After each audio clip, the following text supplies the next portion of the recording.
Hello viewers, আসসালামু আলাইকুম। Welcome to easy spoken English. চলে আসলাম নতুন একটা ভিডিও নিয়ে, তবে টপিকটা একটু ভিন্ন।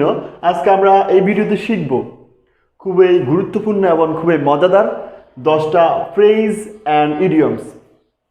এখন বলতে পারেন যে ভাই, স্পিকিং ইংলিশের জন্য আবার ফ্রেজ ইডিয়মসের কেন দরকার? আপনি লক্ষ্য করবেন যে আপনি যখন টিভিতে কোনো লেখক বা কবির আপনি বক্তব্য শুনছেন, তখন দেখবেন যে আপনার বিরক্ত লাগছে না তেমন। কেন লাগছে না? এই কারণে, কারণ তার কথার মধ্যে ওই লেখক বা কবি খুবই সুন্দর সুন্দর প্রবাদ প্রবচন, বাংলা প্রবাদ প্রবচন ব্যবহার করছে। এতে করে তার কথা বলার ধরন এবং কথার যে মাধুর্যতা বৃদ্ধি পাচ্ছে, এজন্য আপনার বিরক্ত লাগছে না। ঠিক তেমনি এই ইংলিশ বাক্য তো যদি আপনি খুব মাধুর্যপূর্ণ কথা বলতে চান বা সুন্দরভাবে সাবলীলভাবে কথা বলতে চান, তাহলে আপনার অবশ্যই এই ফ্রেজ অ্যান্ড ইডিয়মস জানতে হবে।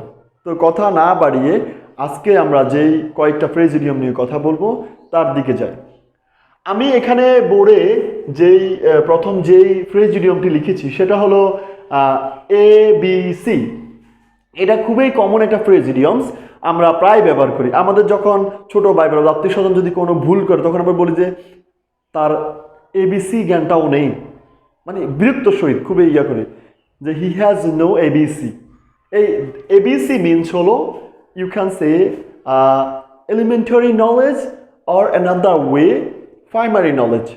তার বাংলা, এই ফ্রেজ ইডিয়মের বাংলা অর্থ হলো সাধারণ জ্ঞান।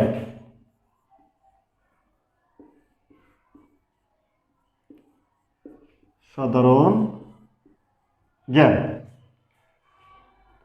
এরপরে আমি বোর্ডে যেই ফ্রেজ ইডিয়মটি লিখেছি নাম্বার 2, সেটা হলো আ ব্যাড এগ। এই আ ব্যাড এগ শুনে আপনার হয়তো মনে হতে পারে যে খারাপ ডিম বা নষ্ট হয়ে যাওয়া ডিম। আসলে এই ফ্রেজ ইডিয়ম দ্বারা খারাপ কিছুকেই মিন করছে মূলত। A bad egg means dishonest person. Dishonest person মানে হলো অসাধু ব্যক্তি, অসাধু ব্যক্তি। তো আমরা এই ব্যাড এগ মিনস আমরা অর্থটা জানবো এভাবে। অর্থটা হলো অসাধু ব্যক্তি, অসাধু, অসাধু।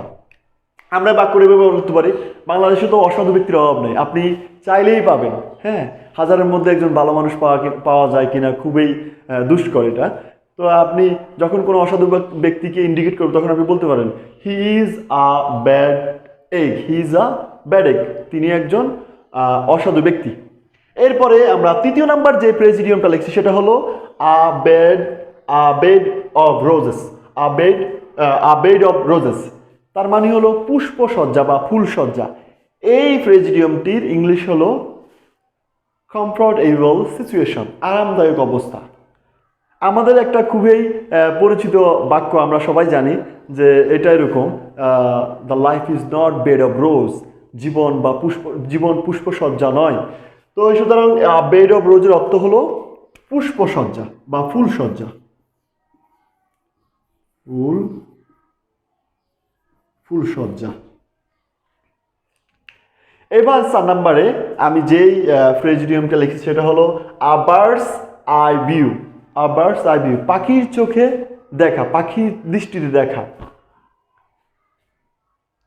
এই ফ্রেজ ইডিয়মটা আমরা ইদানিং ফেসবুকে খুব বেশি দেখি। আমরা যখন স্ক্রল করি তখন দেখা যায় এরকম বলে যে অমুক ভাইয়ের জনসভা, পাখির চোখে অমুক ভাইয়ের জনসভা, বা লেখা থাকে ক্যাপশনে এরকম যে পাখির চোখে ঢাকা বিশ্ববিদ্যালয়, পাখির চোখে চট্টগ্রাম বিশ্ববিদ্যালয়, পাখির চোখে নোয়াখালী, এই জাতীয় কথাগুলো লেখা থাকে।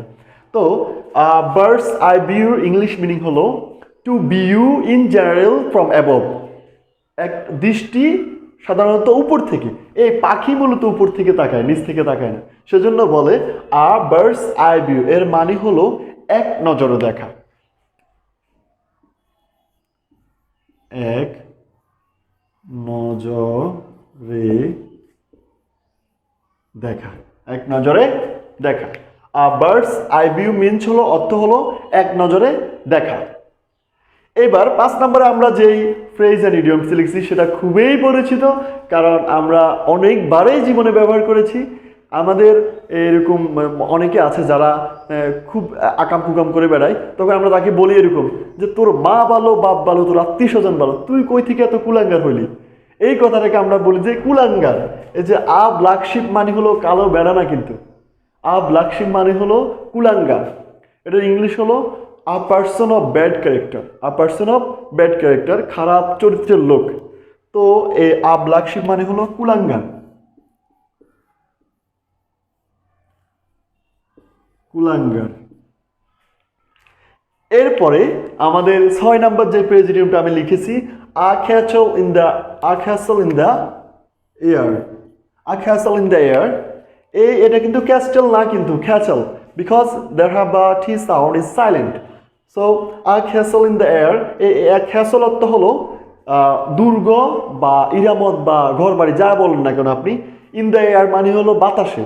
এখন বাতাসে কি আসলে দুর্গ স্থাপন করা সম্ভব? অবাস্তব জিনিস না। এর মানে এর ইংলিশটা হলো ফ্রেন্সিফুল স্ক্রেমস, ফ্রেন্সিফুল স্ক্রেমস। এর বাংলাটা হলো আ ক্যাসল ইন দ্য এয়ার, এর বাংলা হলো অলীক স্বপ্ন, অলীক স্বপ্ন। তার মানে যে যেটা বাস্তবে না, আসলে বাস্তবে সম্ভব না, এটাকে আমরা বলি অলীক। অলীক মানে, অলীক মানে কল্পনাতে, আর বাস্তব হলো যেটা প্র্যাকটিক্যাল, সেটা হলো বাস্তবে। তার মানে a castle in the air means অলীক স্বপ্ন। এখন আমাদের যে 7 নাম্বার যে প্রেজিডিয়ামটি রয়েছে সেটা হলো a cock and bull story, that means a false story. এটার মানে হলো এই প্রেজিডিয়ামটির অর্থ হলো মিথ্যা গল্প বা আজগুবি গল্প, আজগুবি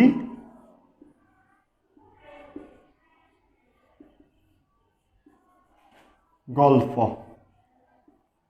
বা মিথ্যা গল্প। আমরা মাঝে মাঝে অনেক আজগুবি গল্প শুনি, এই পাথর মারে গল্প বলে, যেটা বাস্তবে কিছু নেই, বাস্তবতা নেই বললে চলে। তারপর আমাদের 8 নাম্বার যে প্রেজিডেন্ট রয়েছে সেটা হলো আ ফার ক্রাই, আ ফার ক্রাই।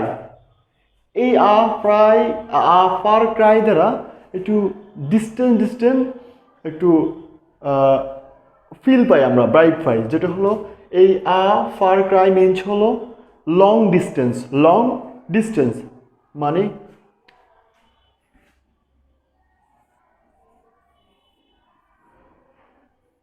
অত্যন্ত দূরে,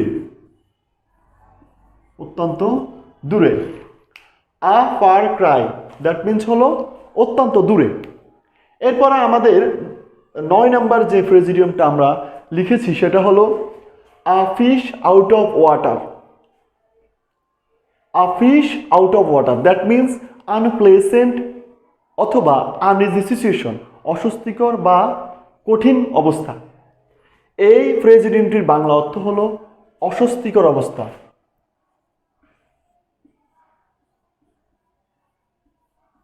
অস্বস্তিকর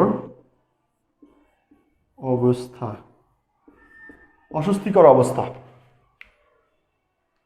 এরপরে সর্বশেষ আমরা যেই প্রেজিডিয়ামটি লিখেছি সেটা হলো 10 নম্বরে যেটা লিখেছি আ ফুলস প্যারাডাইস। এই প্যারাডাইস অর্থ স্বর্গ, আ ফুলস প্যারাডাইস এটার অর্থ হলো বোকার স্বর্গ। এই প্রেজিডিয়ামের অর্থ হলো বোকার স্বর্গ, বোকার স্বর্গ, বোকার স্বর্গ। সো আজকের ভিডিও পর্যন্ত। ভিডিও যদি ভালো লাগে তাহলে আপনি আপনার পরিবারের সাথে এবং বন্ধুদের সাথে শেয়ার করতে পারেন, এবং এই ভিডিও সম্পর্কে আপনার মতামত অবশ্যই কমেন্টে জানাবেন। এই বলে ভিডিওটি শেষ করছি। আল্লাহ হাফেজ।